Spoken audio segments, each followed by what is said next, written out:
Zubeen Garg মৃত্যুকাণ্ডে chargesheet পেশ। গুয়াহাটি আদালতে chargesheet পেশ করলো অসম পুলিশের সিট।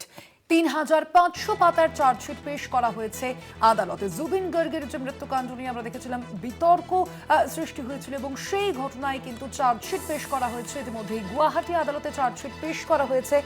চার্জশিট পেশ করলো অসম পুলিশের সিট।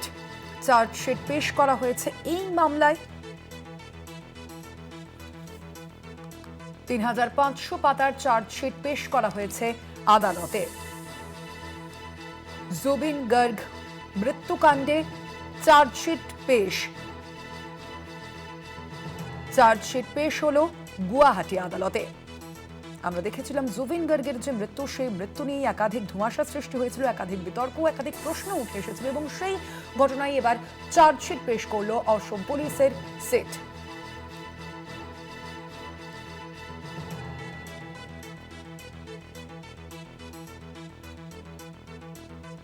আরো বিস্তারিত জানবো, ফোন লাইনে রয়েছেন প্রতিনিধি অরিত্র ঘোষ। অরিত্র, ঠিক কি উল্লেখ করা হয়েছে এই চার্জশিটে অসম পুলিশের সিটের পক্ষ থেকে?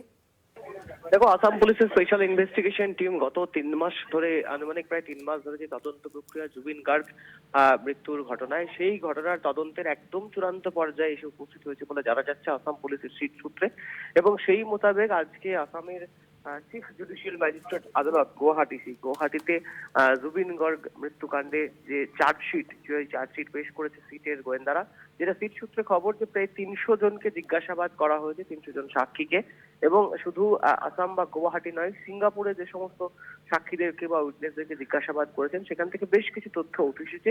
সেই তথ্য সমৃদ্ধ প্রায় ৩৫০০ পাতার যে চার্জশিট, সেই চার্জশিট ইতিমধ্যেই গুয়াহাটির যে আদালত, সেই আদালতে পৌঁছে গিয়েছে এবং সেই চার্জশিট দাখিলও করেছেন তদন্তকারী আধিকারিকরা। দেখো, যেটা বারবার প্রশ্ন হচ্ছিল যে জুবিন গার্গকে মৃত্যু কি রহস্যকাণ্ড নাকি তাকে খুন করা হয়েছে, সেই সমস্ত বিষয়গুলির উত্তর পেতে হয়তো আর কিছু সময় অপেক্ষা করতে হবে। কারণ আদালতে চার্জশিট পেশ করার পরেই কার্যত বিষয়টা সামনে আসবে। ঠিক কি ঘটনা ঘটেছিল সেদিন সিঙ্গাপুরে স্কুবা করতে গিয়েই কি মৃত্যু হয়েছিল জুবিন গার্গের, নাকি এর পিছনে আরো অন্য কোনো রহস্য রয়েছে, সেটা জানার চেষ্টা করবেন সিটির গোয়েন্দারা। তবে ইতিমধ্যেই ৭ জনকে এই ঘটনায় গ্রেফতার করা হয়েছিল। অমৃত প্রভা থেকে শুরু করে জুবিন গার্গের ২ জন ব্যান্ডের সদস্য এবং জুবিন গার্গের ব্যক্তিগত নিরাপত্তা রক্ষী ও শ্যামকানু মাহান্ত, যিনি এই উত্তর পূর্ব ফেস্টিভ্যাল সিঙ্গাপুরে আয়োজন করেছিলেন, তাকেও গ্রেফতার করেছিল সিটির গোয়েন্দারা।